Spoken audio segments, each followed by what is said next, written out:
Okay, now I can share my computer. Bingo. All right, let me omit these agents on the call. I apologize. Okay. All right, can you see my screen on Zoom? Can I get thumbs up or a yes? Yep. Just because once I share. Yes. Okay, awesome. Thank you.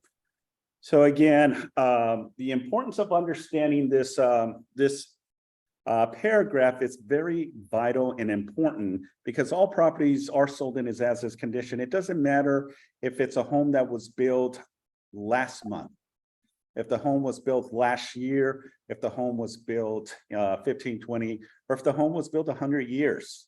All properties are sold in as-is present physical condition as of date of acceptance, okay? And that's, again, one of the key components of acceptance, okay? And I'll explain why that's important. Number two, the property, including pool, spa, landscaping, and grounds, is to be maintained in a substantially the same condition as the date, again, of what? Acceptance. Yeah. And three, okay, number three, 1 second. Let me omit someone else.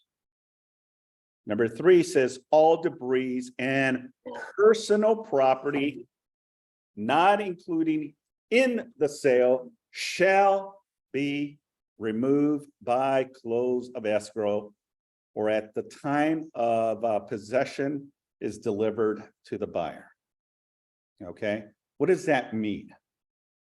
That means that if we close today, but the seller is still going to stay in possession of the property after close of escrow, then it refers to when ultimately the seller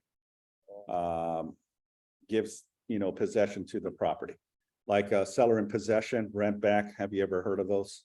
Okay, that's what it's referencing. Okay.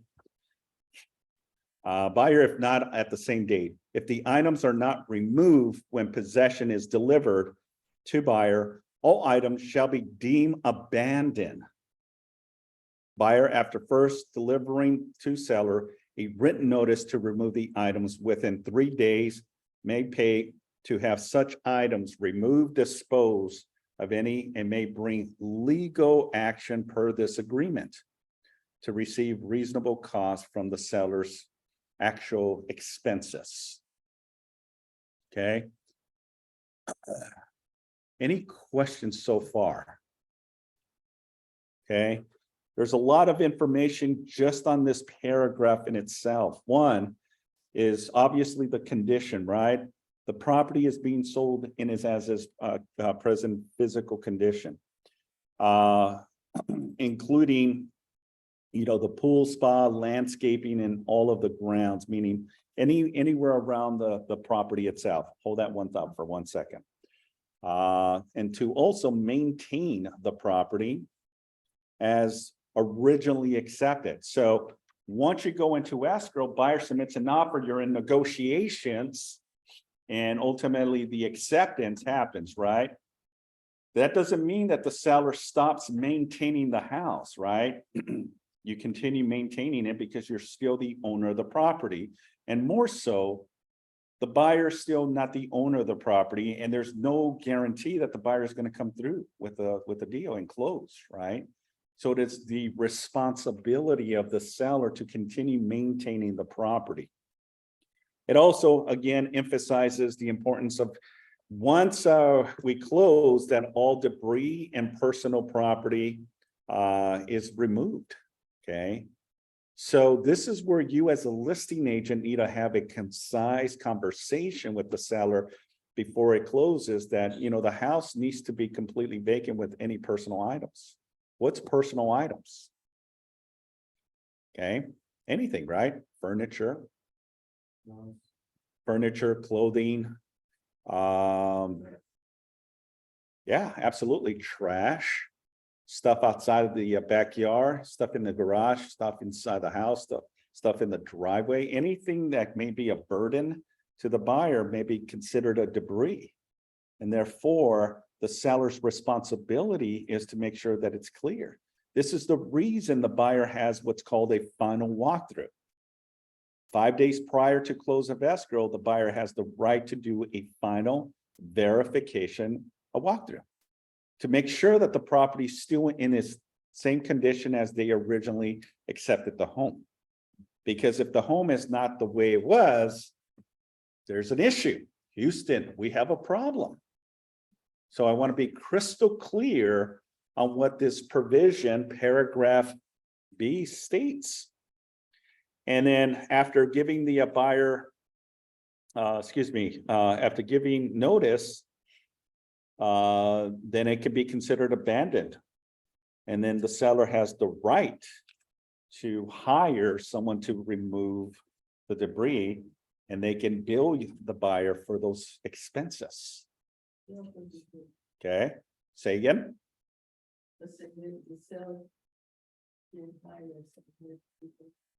The buyer can hire somebody to get them from the seller. Absolutely. Oh, yeah, absolutely. That's why you gotta understand this provision, because there's a lot of confusion. Is that, well, if the property is being sold in as is, that does that mean that the buyer is not able to put a request? Well, no, that's not what it says. It says that in the contract is very clear that the buyer may ask for some type of repair request, and that's where the RR form comes into play. Okay. Now, being that the seller can sell the property, hey, I'm disclosing everything the way it is. This is why I provided you with the SPQ, the TDS, and all other disclosures. It's up to you, Mr. or Mrs. Buyer, to make your own judgment on the property. Do whatever you want within the time allotted to do so. And that time frame is what? 17 days. Or whatever is agreed upon. 17 days. Or as Steve says, whatever you're agreed upon. You're jumping the gun. Yeah, because that's all part of negotiations, right? I submit an offer, I'm going to try to hold and retain as much time as necessary, right? But a very savvy listing agent may say, look, we need to reduce the contingency periods from 17 days down to 10 days, down to 8 days. As long as mutual agreement between both parties can agree to, and there's an acceptance, then we have to honor those terms. Does that make sense? Okay. And if one doesn't honor those terms, then what happens? Okay. Then you send what's called a notice to perform. And that allows either party to perform, or otherwise that party has the right to cancel that buyer or seller, because there's contingencies also for a seller. Okay. So just remember that property using the RPA, the purchase agreement, is sold in as is condition, which this means that at the close of escrow, the property is to be in the same condition it was at the date of acceptance. As is does not mean that the buyer takes the property as the buyer finds it at the date of close, but rather as it was on the date of acceptance. So, for example, I submit an offer on your listing, right? But I've already looked at the property and I already know this is the property I really want. This is the property that I want. Okay. So I submit an offer, we go back and forth negotiations, and my offer gets accepted, right? Well, what it's saying is the seller is giving you authorization, okay, to do as many inspections: home inspection, roof inspection, chimney inspection, sewer inspection, electrical inspection, foundation inspection, landscape, whatever you want. There's other inspections you can also do to satisfy the overall feeling or experience of the buyer to make their decision. Are they going to continue or are they going to back out? Because within your contingency period, you can change your mind and say, look, after looking at the property, really diving deep into it, having the home inspection report, all you have to do as part of the contingency cancellation of escrow is, I'm utilizing paragraph 14B as in boy, to exercise that right to cancel. And there's really not much that the listing agent nor the seller can do if you're within your rights to do so, which is typically 17 days or agreed upon, as Steve says, right?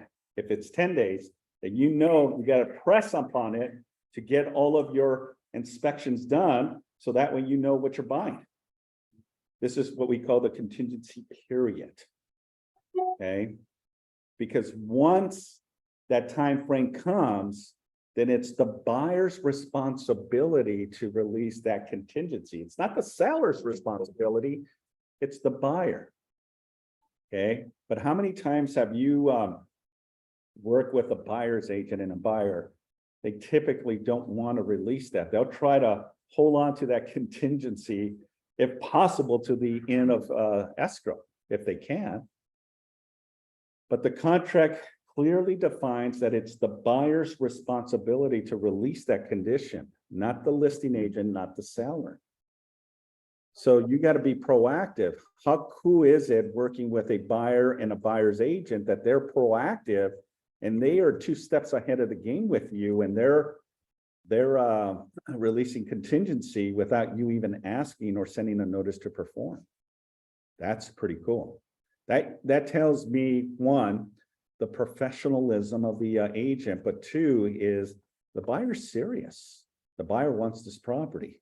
And those are awesome, transactions, because it's sometimes like pulling teeth, releasing contingency, especially the last one, which is the loan contingency, because that's the bigger financial position where once the buyer releases all contingency, now it exposes the buyer's deposit. Now, when working with a buyer and knowing that the property is being as is, remember, they're not buying brand new. There's going to be issues with the property.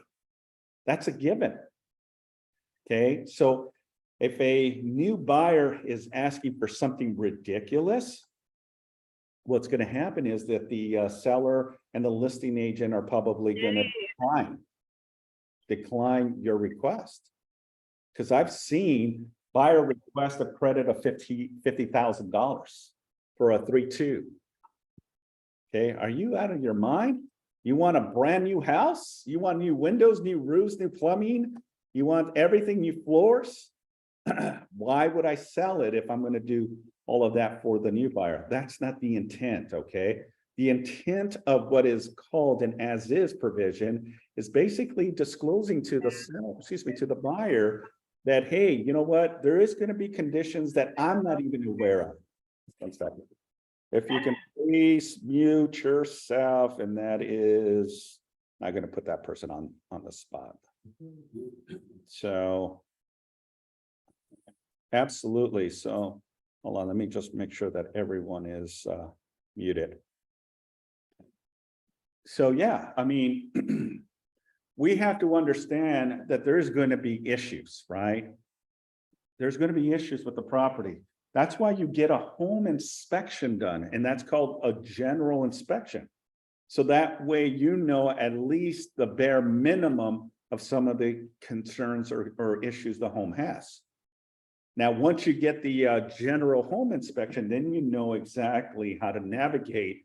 Do I need to now get a professional, a plumber, electrical, or roof company to give me an estimate of what that's going to cost? Because the burden is on the buyer that, one, they need to close, but 2, they need to know what they're getting themselves into too. Because once you close on a home, that's a huge responsibility. On top of paying your mortgage, your taxes, and your insurance, now it's called pride of ownership. Now you have all of the nooks and crannies of the home ownership aspect of it, that now the responsibility falls on you, not the property manager, not the landlord. You're now the homeowner of this home. So hold that thought. Question. Who paid the inspection? Who pays the inspection? Okay, that's a very good question. It's typically the buyers who pay the inspections to be done. Because they're the ones that want to know what concerns or issues that the property has. So the request is usually done by the agent and the buyer is responsible of paying for an inspection to be done on the property. And that's general inspection, that might be a roof inspection, a plumber to go out there, electrical company to give you an estimate if that electrical is in bad condition. So it falls on the buyer. Okay. All right. So the seller is not obligated to repair defects that exist on the date of acceptance in the absence of a specific language like what may be agreed upon. Then that's when you would utilize the request of repairs. So if you're within the time frame, and remember, you got to be proactive. If you know you have 17 days, do not wait to the 16th day to do all of your inspections, because now you're putting pressure on yourself to get everything crammed in one day. And if the listing agent is savvy, guess what? They're going to send you the notice to perform. And now, you know, you're in the mercy. And if you don't perform and you love this place, you got to make a decision. Not you as the agent, but the buyers need to make that decision to release. But because you've waited so long, sometimes getting inspection reports may take a day to 40 to 72 hours, depending on what you're doing. Okay. You had a question earlier? Yeah, it has to do with 7B, number 1. It says unless otherwise agreed, and maybe you went over this. Where would you put the otherwise agreed part? As soon as you agreed upon is during counters. I submit an offer to you as the listing agent. You present that offer to the seller. The seller and yourself come to an agreement. We're going to clean up the offer because we look at price, terms, and condition. And then you will send me a counter, but whatever specifics you want. And that's number 1, is what's agreed upon. Yeah, well, it's still not agreed upon until the buyer accepts those terms that the seller, and it may be that the seller counter offer is not up to par to the buyer, and the buyer may say, no, you know what, I need to send another counter because I'm not in agreement with the seller's terms. And then I send out another counter offer, which is now the buyer's counter offer to the seller. And if the seller accepts that, then that's what we call the agreed upon.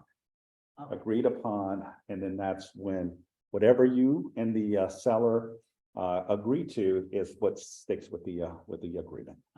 Okay, good question. So utilizing the request of repairs, the seller, however, does have to disclose material facts. The seller also is responsible for maintaining the property in the condition it was on the date of acceptance, as I said earlier, right? Just because you've got an offer accepted doesn't mean it's done, all right? You don't start doing the happy dance until you get it recorded. When you get official notification from title that it's been recorded, then you can start doing the happy dance, right? Because now you know it has officially transfer of ownership has happened. The seller now sold it to the buyer. Okay, so those are elements that you have to look at. Steve, questions here?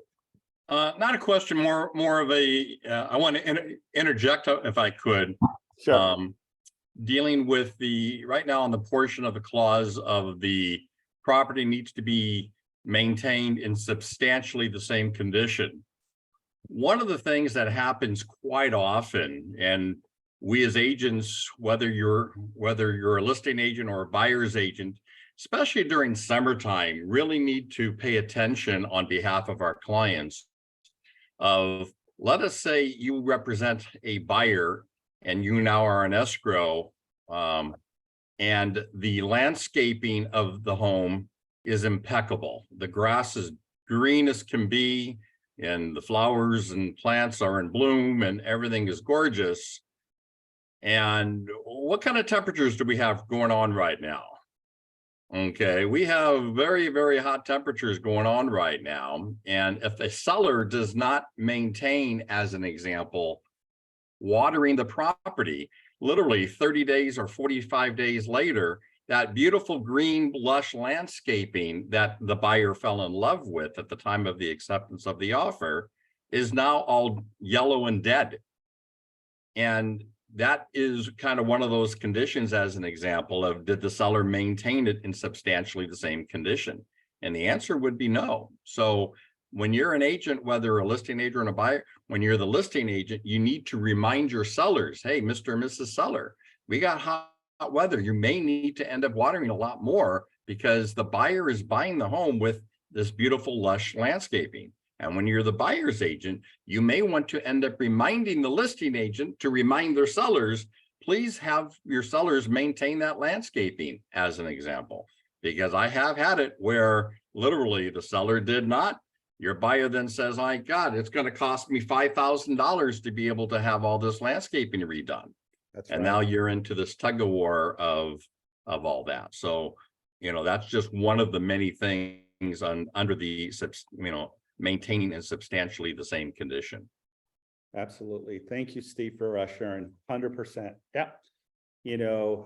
Because it's not what the property looks like now, it's the way the property looked at the time of acceptance. So if there is new additional issues with the property, immediately you need to disclose that to the buyer and the buyer's agent. Don't wait till the end on a final walkthrough and realize, oh, shoot, I forgot to disclose something happened. And it can be something little or something big. If there's a leaky plumbing issue, if there's issues with something, immediately disclose that as part of the condition. Because now they can use that as ammunition. Well, you failed to tell me these issues with the property, and therefore I would have got a second opinion or asked for some type of concession, or if it was something very severe, then I would have probably backed out of the deal, right? So the problem that I see a lot is that the listing agent sometimes doesn't realize the importance. If anything happens within a 30-day period that the buyer is not aware of, it needs to be disclosed. Okay, I'm going to share a story that actually happened. One of our agents was involved. This is probably maybe 7-8 years ago, where the agent represented the seller and we represented the buyer. And the listing agent failed to provide us that information, and ultimately how they found out was through the neighbors. So during escrow, it was a triplex, 3 units. Buyer submitted an offer got accepted. Obviously, the buyer knew that the property was being sold with tenants in possession. Okay, Unit A, Unit B, and Unit C. Okay. Buyer was perfectly fine to accept the terms of what the existing landlord had with the tenants. So the buyer got the offer accepted. Buyer knew that they were going to retain and facilitate the property management of the current 3 tenants. Well, halfway through escrow, apparently one of the tenants committed suicide. Okay, committed suicide inside the residence on unit number A. And listing agent was not aware, but the seller was aware, because when the police department reached out to the homeowner, they were notified that there was an incident that happened. They didn't go into too much details, but they told the homeowner that they needed to come to the residence because what had happened. Well, the seller, in fear of jeopardizing the transaction, thought, hey, this will give me an opportunity to sell a unit vacant with no one in possession, no tenant. Well, never told the listing agent. Okay. The buyer was extremely happy to find out that one of the tenants were not going to be occupying them, but they didn't go into too much details. Okay. It wasn't until something else came up that the buyer ended up going there to do some additional inspections. Well, apparently the owner of the units had the unit cleaned up and everything was completely out of the unit. So that gave the buyer and the buyer's agent opportunity to go look at that unit that was going to be vacant. Well, they came across the neighbor. The neighbor was walking the dog, and the neighbor saw this person and asked, "Hey, are you going to be moving into that unit?" And the buyer said, "No, I'm buying this property."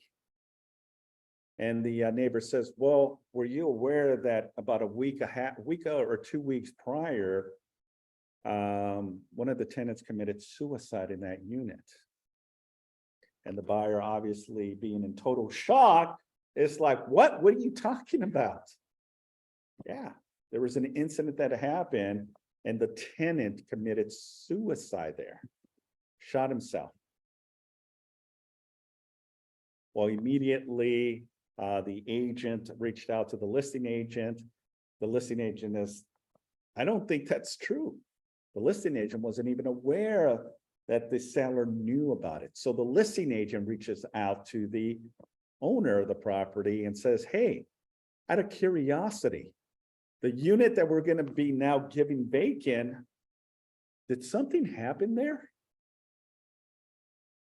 And that's when the owner says, "Yeah, we had an incident about 2 weeks ago."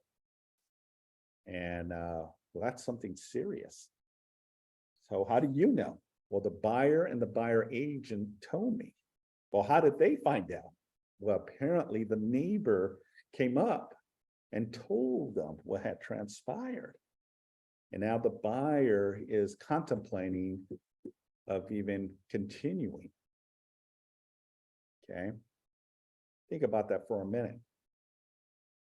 It would have been to the obvious sellers to divulge and disclose this. What if this deal would have closed? Right? Thank goodness this property did not close, and thank goodness that the buyer still ended up buying the place, even though that incident happened. Buyer says, "Look, you know what? It is what it is. I'm in the trenches. I'm moving forward." Okay. But what if the buyer was not aware, closes the deal, and now goes to the property, and now that neighbor says, "Hey, by the way, did you know that someone committed suicide here?" Ooh, that's a huge problem. Because if we can link that information back to the seller, there's potential of damages, monetary damages.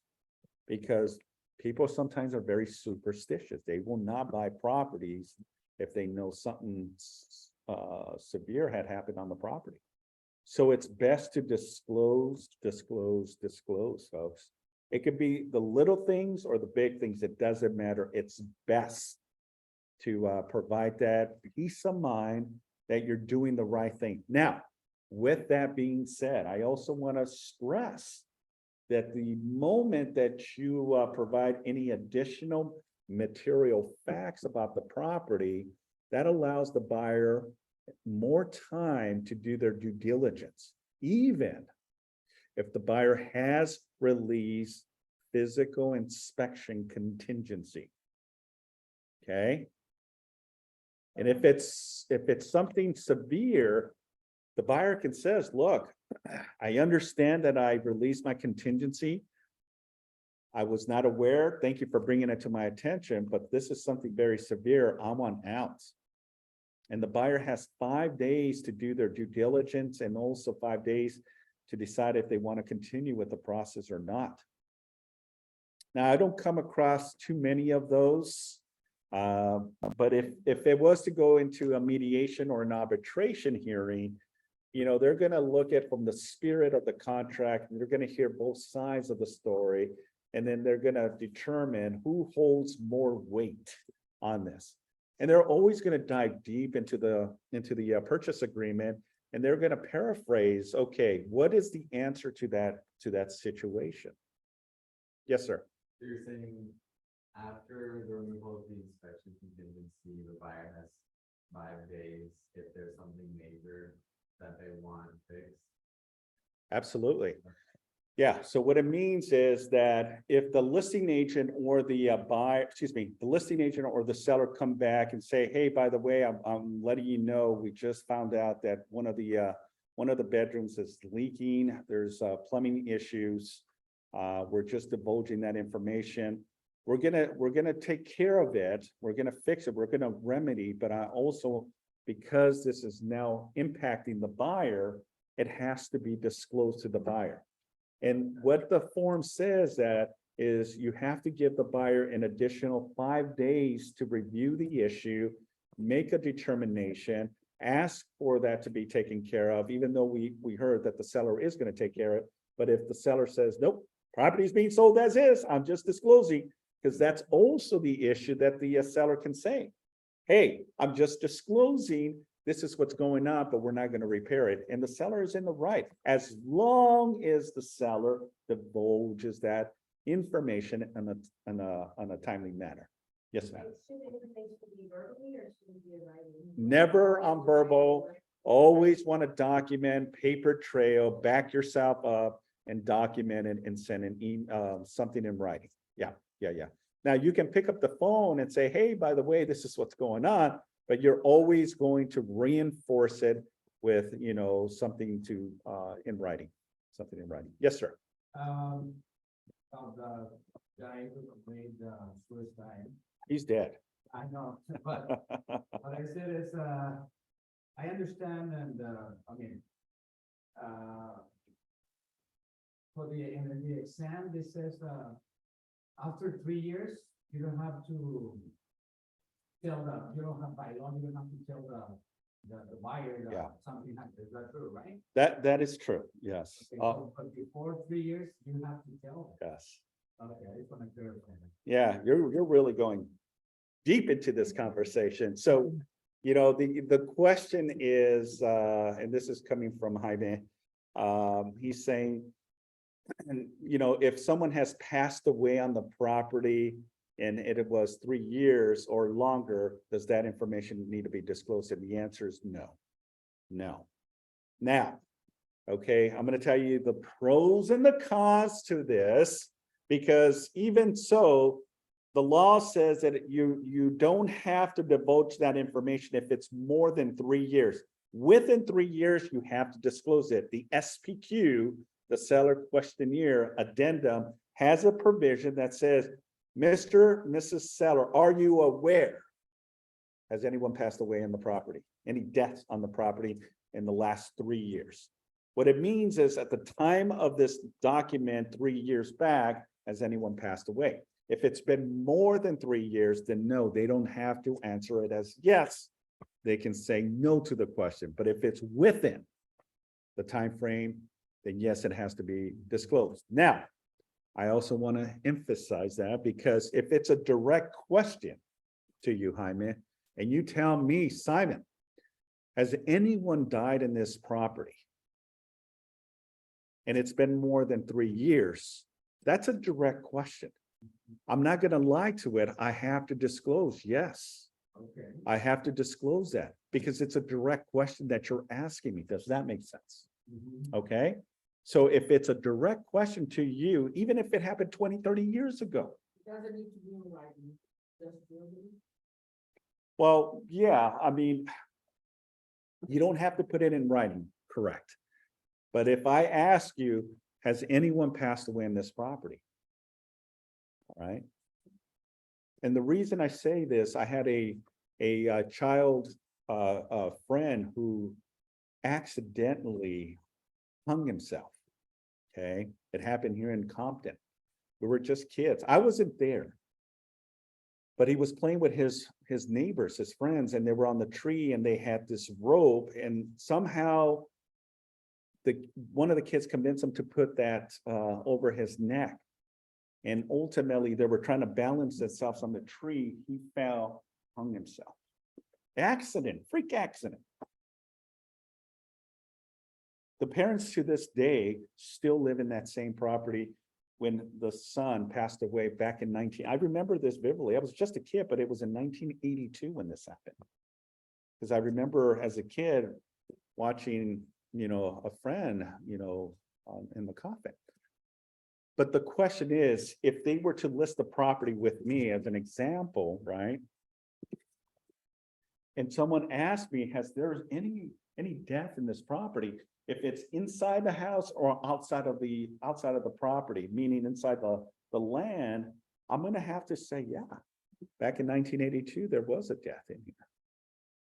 Okay, so you gotta, now, if it's a big case where something like news media, then you definitely wanna divulge that. And I know I'm going a little sideways on this, but that's also important because the property sold in as is also includes disclosures as well, if that makes sense.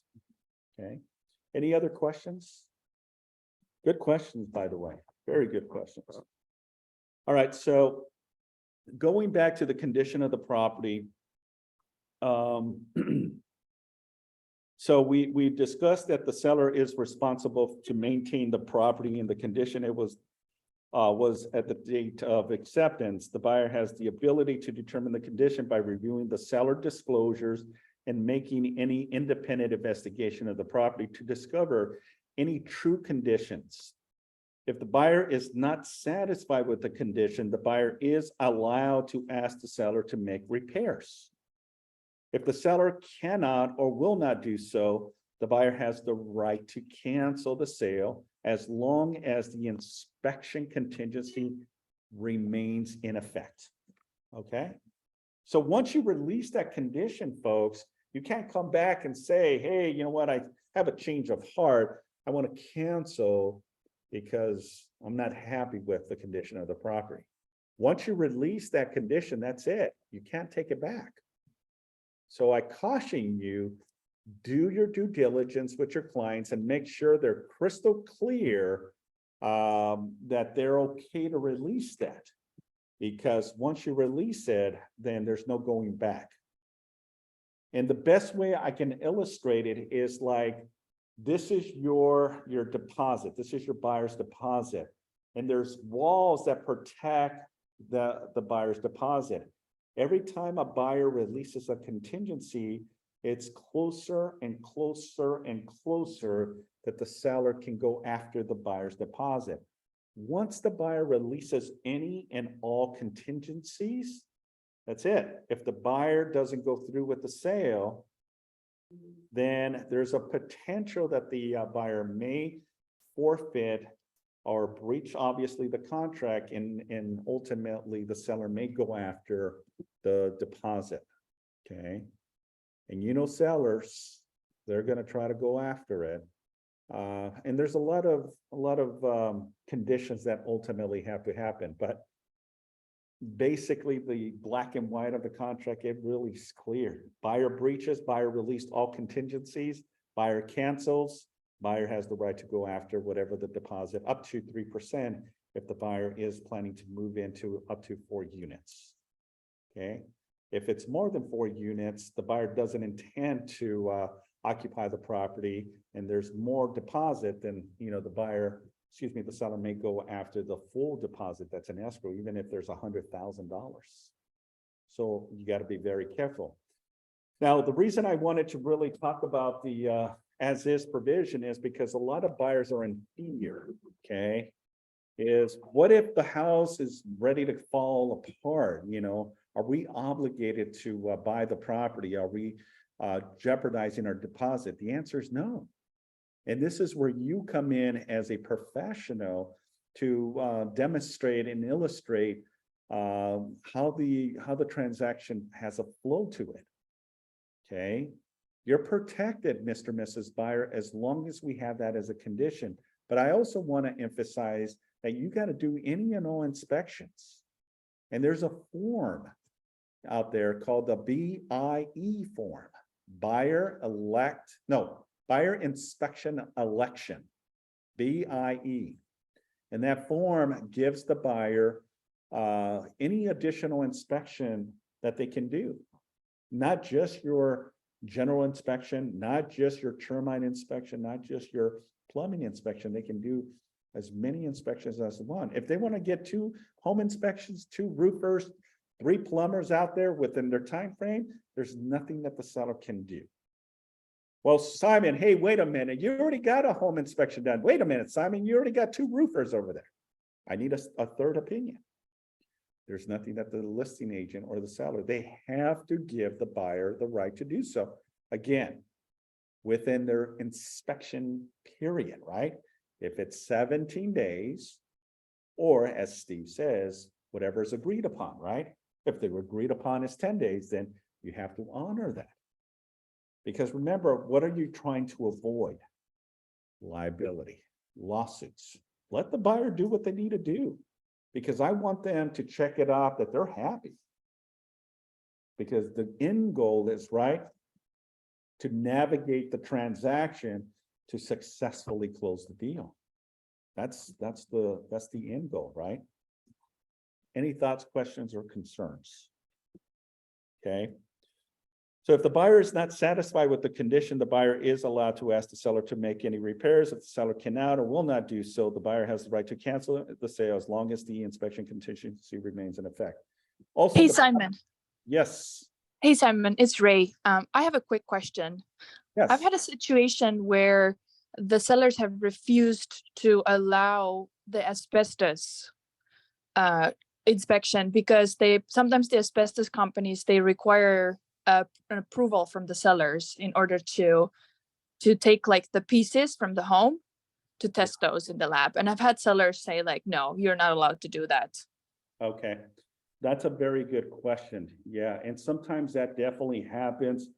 If this company is very knowledgeable, there's other ways that they can get it. They may be able to crawl underneath or maybe the attic and be able to get samples of any potential asbestos, because usually it's in the ductings. And sometimes it can be outside that they can get that stuff without really interfering or damaging the inside.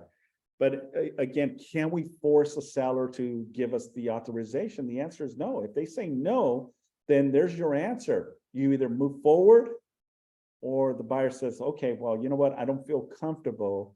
I need to get these inspections. So therefore, if you're not allowing me to do so, then I'm gonna cancel. Yep. Okay. Someone have something else to add? Steve? Okay.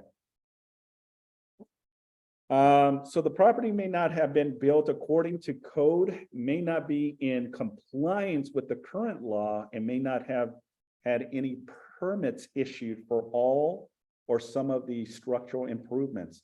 Some are under the mistaken belief that a seller cannot sell a property with health or safety defects. Very good question. So again, as long as the seller discloses everything, hey, that garage, I converted it with no permits. Buyer to do their due diligence. But the property is being sold as is. I'm already divulging, disclosing that I didn't get any permits from the city. You want it, you can buy it. Otherwise, let me know now. If you buy this property with no license, then the city comes and asks them to demolish? 100%. Yeah. Yeah, that's a risk. Anytime you're doing any type of improvements to the property, you're always under the risk that the city may flag it. The buyer Okay.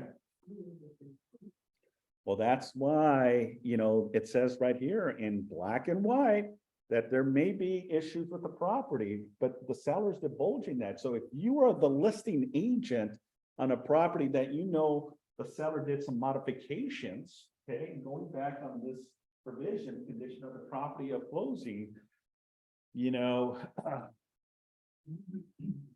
there may be a risk involved with that.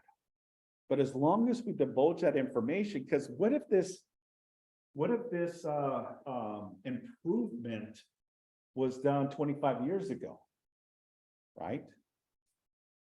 But the homeowner has lived in the property for 45 years. Things 20 years ago are not going to be the same code that it was then. It's gonna be totally different. And I get it. Sometimes sellers do shortcuts because they want to avoid cost. They don't want to get the city involved because the city may red flag it, the city may delay the process, the city. And there's a lot of contractors will say, look, it's gonna cost you this amount with permits, this amount with no permits. They always say that. But the seller's still responsible if they are going to sell this property with issues with the home, as long as we disclose that, it's the buyer's discretion and it falls on the risk.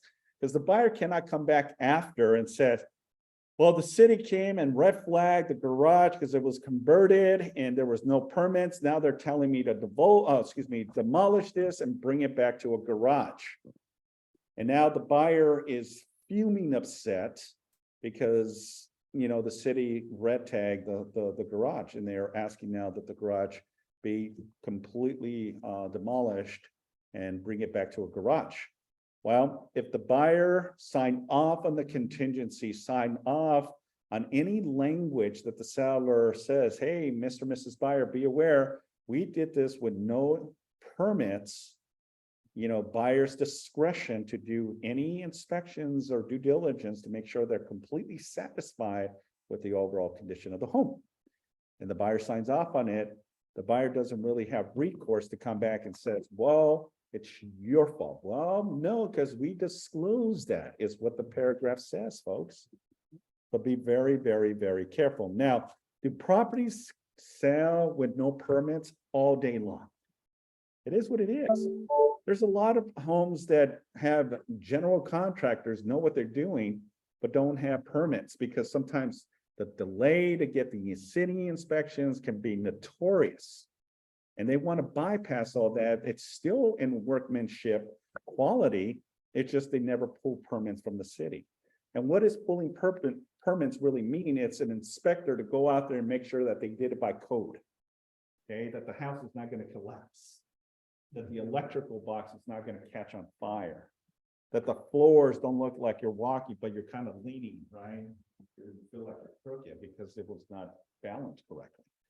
Or there's plumbing issues with the home. Every city is unique in itself. You go to certain cities, they want permits for everything. Landscaping, they want permits sometimes. Landscaping, what do you need permits for landscaping? But there's some cities that do. Check with your local cities, more so. As a listing agent, folks, it's your job and responsibility, because if the seller doesn't know and you do know, it is your job to inform the seller, hey, we need to get a city inspection. City of Los Angeles has a 9A report.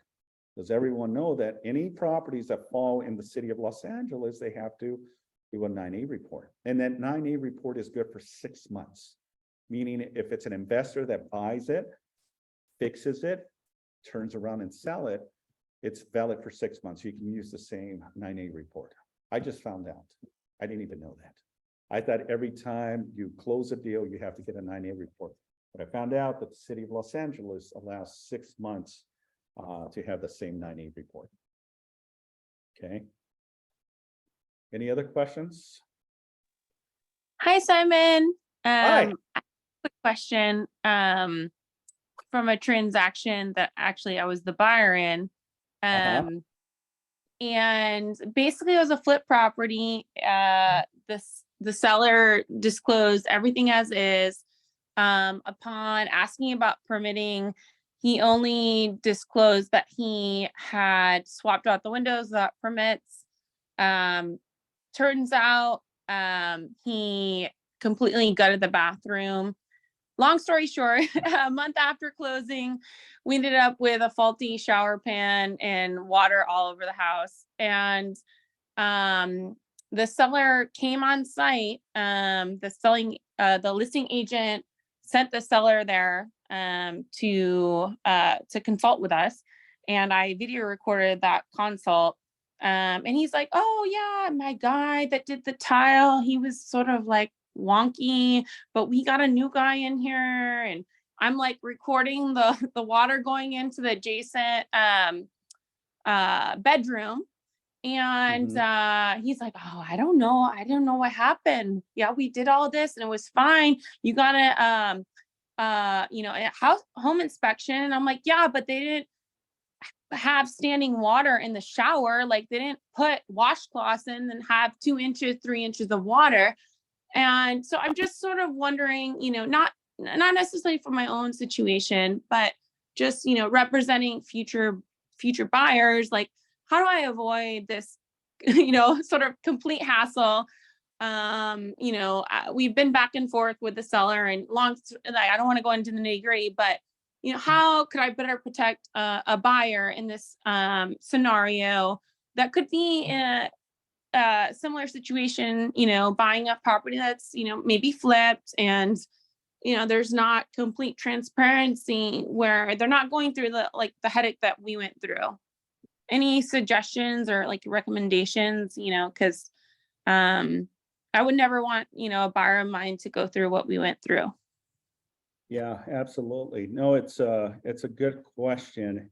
And there's going to be times that unfortunately things are going to fall through the cracks. And it seems like that was the situation that occurred here.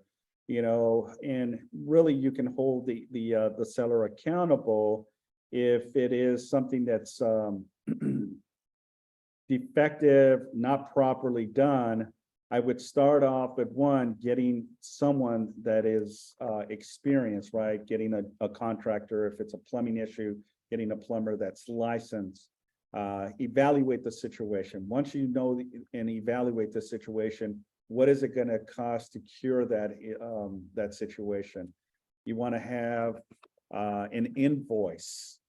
This is what it's going to cost, or this is what it cost me. And then once you have all of the receipts of any invoice that that the buyer done, now you're going to have a compelling argument. And now you would present an email to the listing agent or the seller, if you have that contact information, or the previous seller, I should say, sending them what transpired. Remember, it's a story that you're trying to conclude, to bring the seller to hold them responsible if they know they did something or taking some type of shortcuts, right? You could sometimes be involved in these situations where unfortunately you have to go through the trenches, get inspections done, send out a complaint letter, or ultimately get an attorney to see if you have a good case to go after damages on the property. Simon, can I, one of the things I'd like to add, kind of Betsy, to your question here of what could you have done, or what can you do for the future? Okay, is that just on your particular instance, of the shower pan testing, general inspections do not consist of testing of the shower pans, okay, to see if they leak. But you know what inspection does? A termite inspection. A termite inspection within the process of their inspection does conduct shower pan tests, okay, to determine if there is any leaking from that. So kind of almost, I think the takeaway would be understand part of the as-is contingency and the investigation contingency not only consists of the Jummel home inspection, but from that Jummel home inspection, if there are concerns that are then raised, potential concerns that have been raised, that that it gives the buyer an opportunity to then call out a specialist. So if something is raised in the electrical field, or something raised in the plumbing field, something raised in the roof field, you're able to bring out and call, and the buyer is able to call out any one of those specialties. Even if then, as an example on the contract, the seller says, I'm not doing any termite work. And let us then say you as the buyer, or your buyer then, do not plan on having any termite work done during the escrow, but to at least arm yourself with the knowledge of what the results of those investigations be. Okay, and so that is probably the number one thing. And kind of then you know, one of the things I really want to impart to all the agents when working in this as is portion of our contract, okay? This as is portion of our contract really is, and I'm really happy that Simon is covering it today, outside of price is really the most emotional part of the contract. And so as agents, I will say, you can end up giving yourself and your clients the best advantage about talking about what as is means. And depending on who you represent, buyer or seller, the options that they then have, okay, during their investigation timeframe. Because remember, as is, what it means in its most simplistic term is what the buyer sees is what the buyer gets. What the buyer doesn't see is what the buyer gets. All subject to or contingent upon whatever seller disclosures that they have. Okay, so by being able to let the buyer know in advance, even at the time of writing up an offer, Mr. and Mrs. Buyer, this is an as-is sale, meaning what you see is what you get, what you don't see is what you get, contingent upon your investigations. You as a buyer has the right to be able to do any and all investigations that you see fit to be able to make yourself happy. Okay, and so, and then when the offer gets accepted, you remind them again, it's subject to the investigation within that designated time frame that was then agreed upon within that contract, and so that it is important. Now, if there was already any telltale signs of things that maybe already require a specialist, for instance, if from the naked eye you could already see that the roof is already, probably on the last of its life, you may, in addition to already calling a jumbo inspection, may want to already call out a roofer simultaneously. As well as any other ones, kind of having them all lined up, all within a short consolidated period of time to be able to meet the deadline that the contract allows. But the number one thing I can really want to share is communication with your client, whether you represent the seller or the buyer, giving them knowledge and what this all means and the options that they have. Thank you, Steve. Very informative. And then I'll leave it at this, okay? Paragraph 7B, subsection 2 says buyers strongly advised to conduct investigations of the entire property, okay? That means everything regarding the property in order to determine its present condition. Seller and the agents, that means buyer agent, listing agent, may not be aware of all defects affecting the property or other factors that the buyer considers very important. Property improvements may not be built according to code, in compliance with current law, or have had all required permits issued or finalized. So there's your disclaimer. That's your disclosure. It's the buyer's due diligence to do any and all inspections. And as Steve mentioned, including those shower pan situations, getting a termite. So get them all done. That way, peace of mind that the buyer cannot come back to us and says, well, you know what? I wouldn't have bought this property if I would have known that I could have done this or done that. Give it all to the buyer and let the buyer make its final conclusion. Are they in or are they out? Okay. With that being said, that concludes our as is provision on paragraph 7B. So remember, when you're talking about articulating conversations, always remember all properties are sold in its as is condition. I appreciate you all. Before you go, Simon, can I Yes, just sir. remind them tomorrow night, Wednesday, Sure. 7 to 7:30 contract Q&A sessions. If you want to